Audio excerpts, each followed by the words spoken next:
It is I, your incorrigible Mr. Zeppo, host of the Almost Daily Zencast, and good morning, Trumptopia.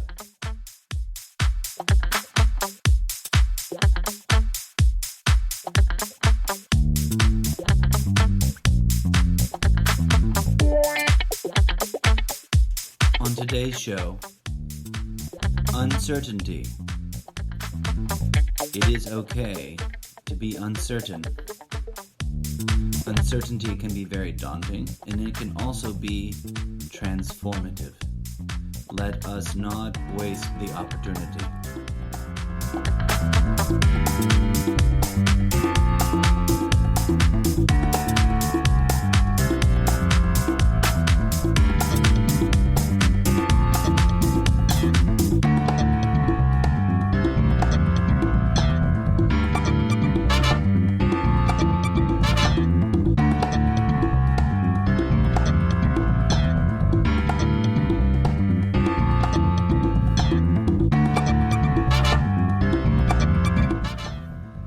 Greetings and salutations, friends. Hello and namaste. It is Monday, April 20th.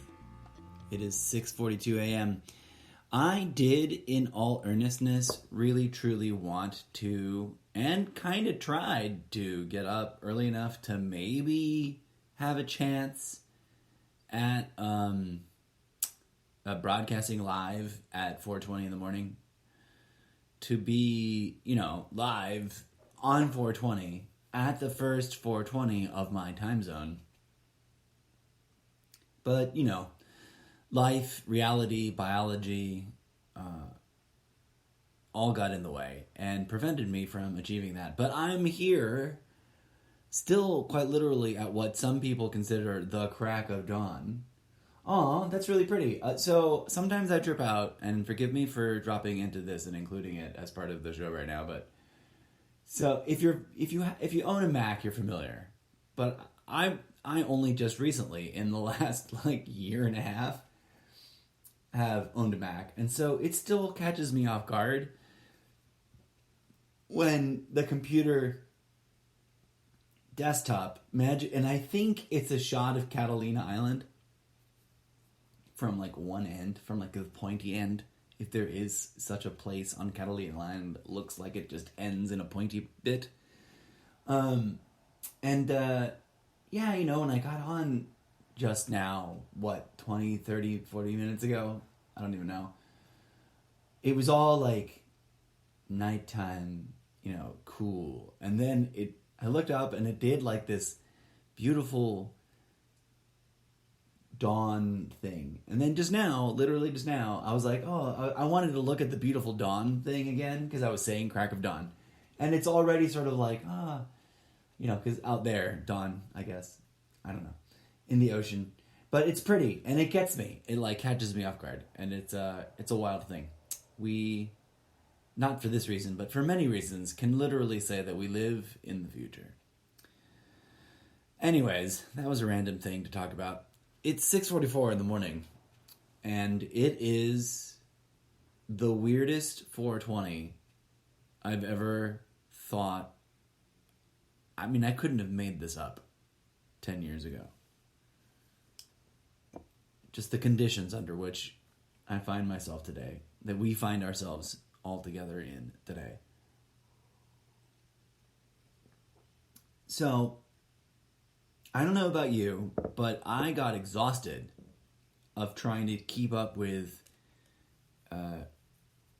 Donald Trump's daily COVID briefing from either the Rose Garden or the press briefing room.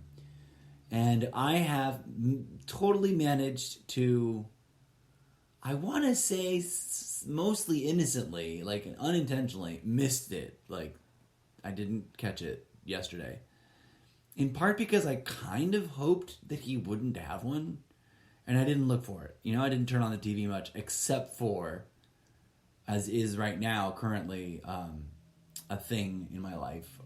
I'm watching Westworld with one of my siblings. And that's a whole, we can talk about Westworld. That's a whole irrelevant movie review episode. Although, I guess that's a TV show, but whatever. Right. So, I missed Sundays. And I'm really, really, really, really sad. But, I'm not going to bullshit you. I'm really sad that I missed catching live the one where he literally says that he believes that when a person is the president, which is very interesting sentence construction. If I remember correctly, this is very close to what he said. When a person is the president, their powers are absolute. I don't know about you, but that's exactly the kind of thing that if Clinton or Obama or Clinton or that other guy that they hate had said that sort of thing, the Republicans and, I'm sure most everybody in the Trump base, whether they're Republican or other, would howl at the moon, right? Would lose their shit. The reason the Republican Party loves having strong congressional control is because they tout themselves as a check on presidential power. Now, here's the thing. Both parties wave that little flag around. We got to check presidential powers. There's presidential power creep we got to watch out for. Both parties will utilize that against an opposition party president. From, that position, the position, and rightly so to a certain degree. Both parties also tend to, no matter how you slice it, I hate to put it in such rough terms, but happily turn a blind eye to whatever maneuverings their own party's presidents might do that arguably, especially from the other guy's point of view, are some sort of presidential power creep, power grab, encroachment of. If you look back through history with just the clarity of how, the phrase power grab, as an example, bounces back and forth between who gets accused of it, when, and then they're always accusing each other of each other's sins, aren't they? Let's be honest. Let's be really, really honest. As I said to someone to their face recently, because we were having a frank discussion, if we're going to be really honest about the way things seem to work, if we stick to just the way they express themselves, which people say don't listen to what they say, just watch what they do, and that's valid. But I think also what they say seems to matter, doesn't it? Because we take it seriously when we want to, and we mock them when we don't want to, right? And people take what Donald Trump says seriously. The magical part is that they really, truly, somehow, are brilliantly great at, supporting and loving things that are otherwise outrageous, and turning a blind eye towards his own obvious corruption and abuse and two-facedness and bullshittery, and we all know this, right? Why do I catalog the madness that is living under this Trump-topian administration when I'm not even, a hard-hitting journalist with his feet on the ground and his nose in the facts? There you go. That's a good one. I'm going to use that. I love, if I may ramble in a sidebar with you guys here for a second, I love film noir, But also, I've been disappointed with most of the attempts that have come out in my lifetime. And I don't know, I question as an adult why, as a kid, I loved film noir. And I don't know for certain that I would really love film noir now. And I'm intrigued. Something to put on the giant pinboard of subjects I should do an episode under a particular heading. Something to do under my, totally irrelevant movie and television reviews segment. Somebody, I think, either Showtime or HBO, I forget which, forgive me. Don't sue me over that. One of the two is coming out with not Donnie Darko. What was the... he's a classic character from the film noir pulp fiction, and I don't mean the movie, but the actual book genre of back in the day where film noir comes from. Oh man, and he was sort of still a thing as a character. There was a TV show in the 50s that was in reruns in the 80s and 90s. Donahue? No, that's a talk show guy. Best talk show guy, in my humble opinion. No talk show host has ever since really truly lived up to good old Donahue. He really listened to people, cared. That's a really random tangent. Sorry, guys. But I'm trying to think of this character's name, and I know that there's a D involved. Perry Mason? No. He's another guy who was famously played by a famous actor who I can't remember the name of now. You guys can tell that it's my one cannabis holiday of the year. Well, this and New Year's. And yes, I started getting stoned for this day yesterday. So before I did anything this morning, I packed a bowl and smoked that bowl all to myself. And here we are. So, not Perry Mason, but the other one. Somebody's doing a remake of that, and it looks like it might actually be really great postmodern film noir. Maybe. I don't know. I sometimes, as I was saying earlier, I question why I ever liked it. The only film noir-ish movie, and it's not even, I don't think, officially film noir. It's just fast talking. There's a couple of old-timey black and white movies from back in the day that I kind of really truly love. And it's not that I know a lot of black and white movies. Why am I talking about this? No idea. But film noir and not Donahue, damn it. Anyways, happy 420 to you. I know why I was talking about film noir. I feel, and call me crazy, but artistically, as an artist, as I ramble at you at 6:45 in the morning, that if we were how it's now officially, and I have been waiting for this my whole life. It's now officially the 20s, and if we had wanted to, we could be, and I guess some people are.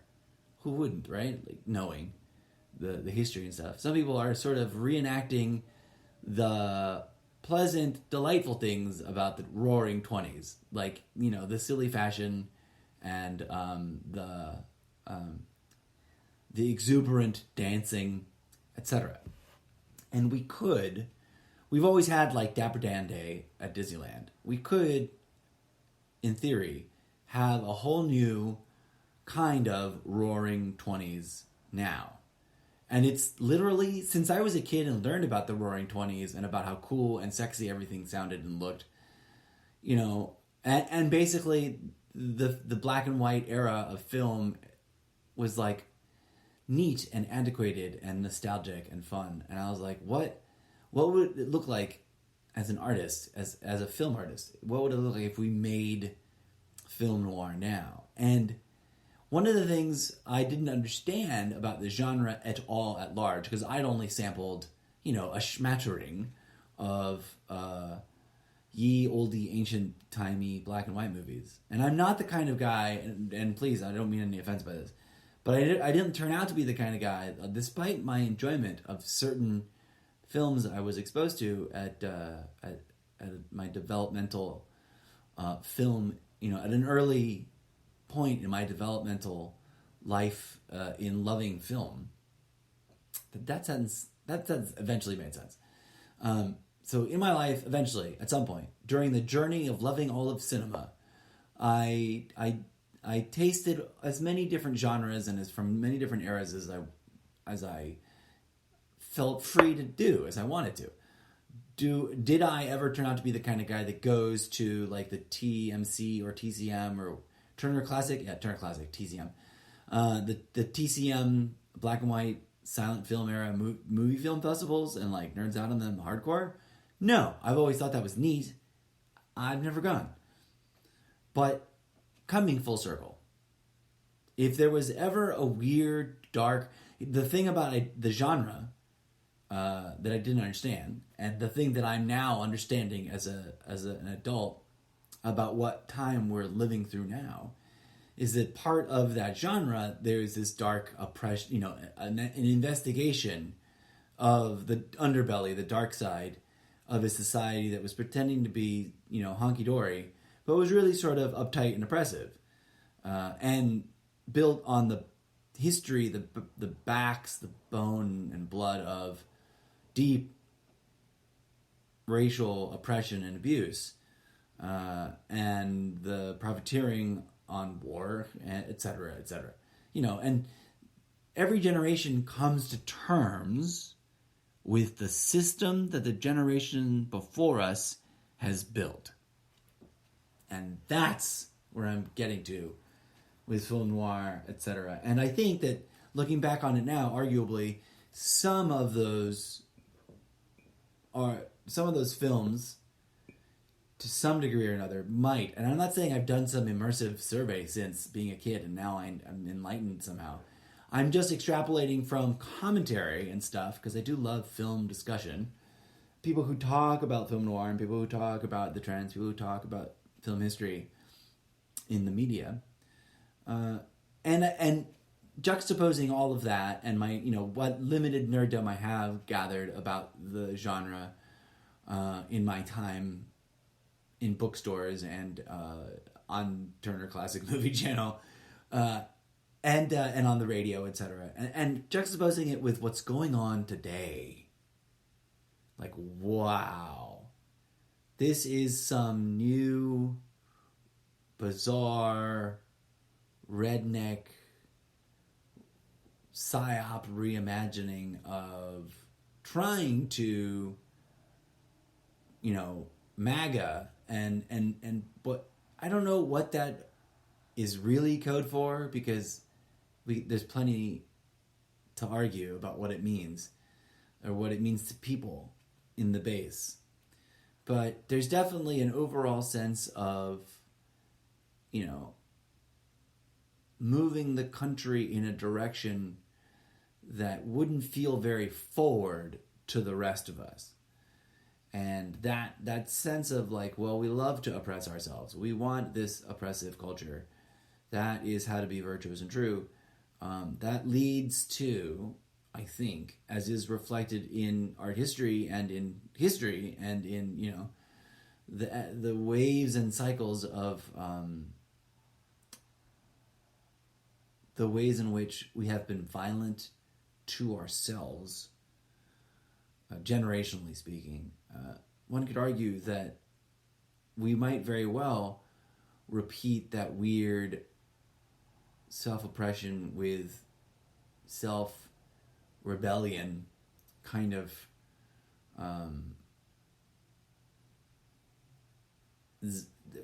intensity, that sort of edginess that was that period of time, and in the context and created in the image of our own moment, and that may be crazy, and that I may no longer be of the right age to like live it up and enjoy it. Rather, I might be groping and complaining and grumbling and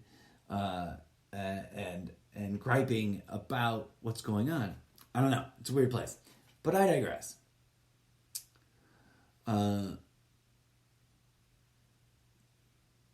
from before he actually got into office, there has been commentary and discussion about Donald Trump's problems. What's wrong with Donald Trump? Is he crazy? Is he senile? Is he a lizard wearing a human suit? Is he a North Korean clone? Is he... I made that one up, I think. Is he power hungry? Is he really fighting for causes that he really believes in? Is he just sucker punching the opposition to play the game and try to profiteer on it? My personal, Occam's razor, sort of simplest explanation about him is that power attracts sociopaths, and sociopaths will play the game as instructed in order to get what they want. Because they're sociopaths. They're like, oh, you want me to chop my own hand off and light my hair on fire? As long as I get exactly what I want after that, I'm willing to do it. Let's go. Except that he's not doing it himself. He's doing it to the nation, right? That was a weird analogy. I apologize.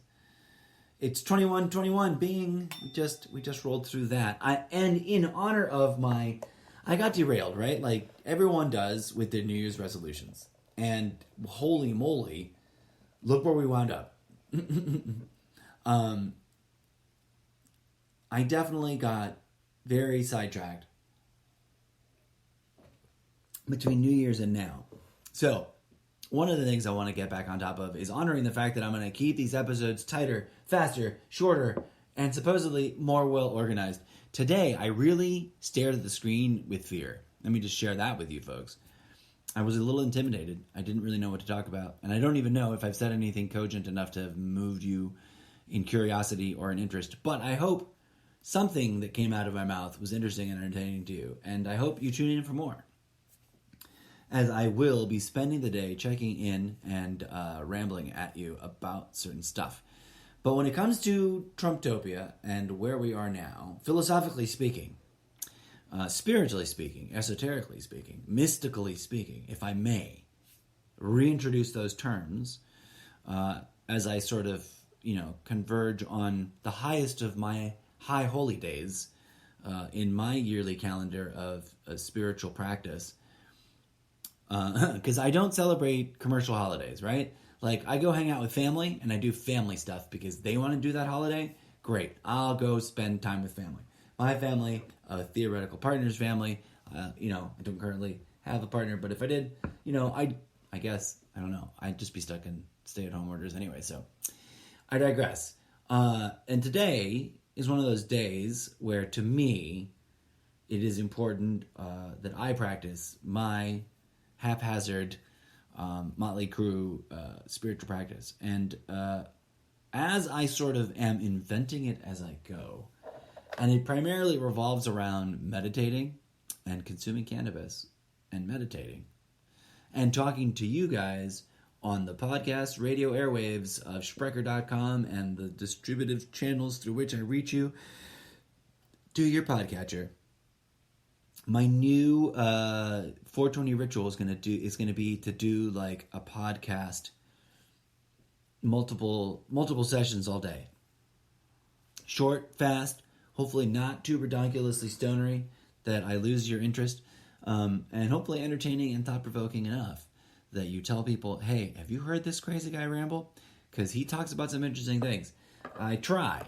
I want to bring to your attention, friends, that any day, every day, can be a high holy day. It doesn't mean you smoke a lot of weed. It means that you bring into your heart a deep sense of unconditional love. And you got to start with yourself. And trust me, I understand that anybody out there, any one of us, has a lot of reasons to loathe our own self. Self-hatred, it's what drives us now, I think, deep down. And I know a lot of people would take offense or arrears at that and be like, I do not hate myself. Well, okay, then do you loathe at all other people? Because that's just a form of self-hate too.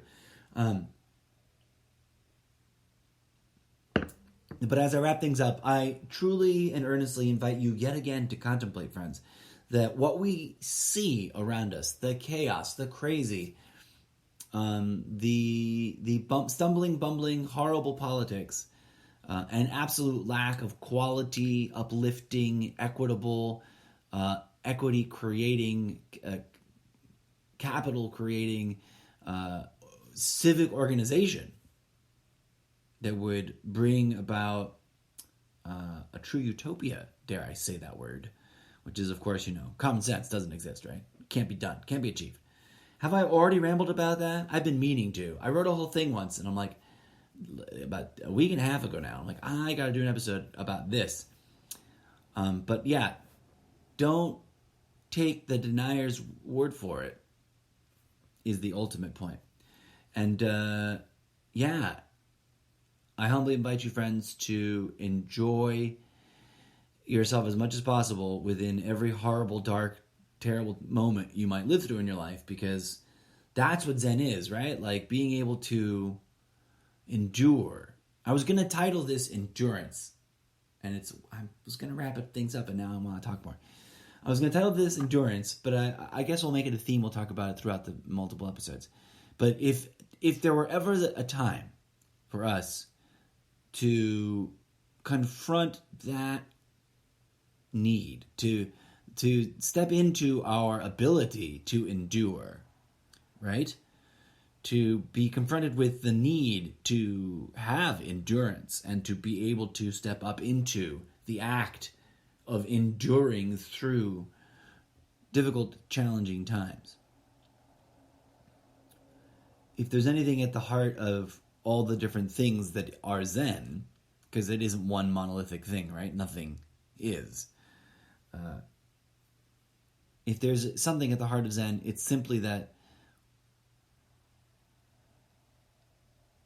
there is a place from which we can reside in our presence, in our experience of being, in our connected awareness to that which is the center of perception and projection, that is the thing we refer to when we say I am, when we say me.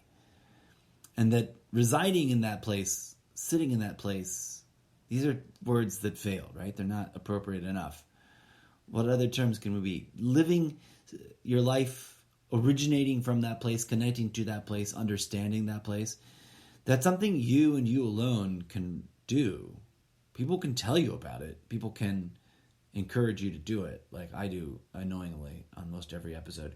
People can point in the right direction, but only you can sit into that center place through an abdication of all that you cling to in order to allow your inner realm to express itself clearly. To welcome you, to let the I am place, the center of your being, welcome you back there. And it's not easy, folks, but hell, if there were ever a time where you were served up conditions that are most epically, challengingly, but pointedly sort of designed for it, what better time than now? Who knows, right? Perhaps, friends, none of which I speak of will make sense, but perhaps it will. And perhaps, once we get all rooted in that space, we can really enact some deep, profound spiritual healing, because that, good friends and listeners, is the call. Until next time, I have been your eccentric host, the incorrigible Mr. Zeppo. May peace, love, and grooviness blossom your heart. Thanks for tuning in.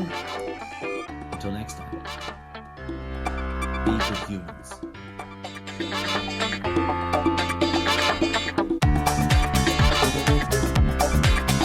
And yeah, go ahead, get up and dance.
things matter. Share the love, folks, and question authority.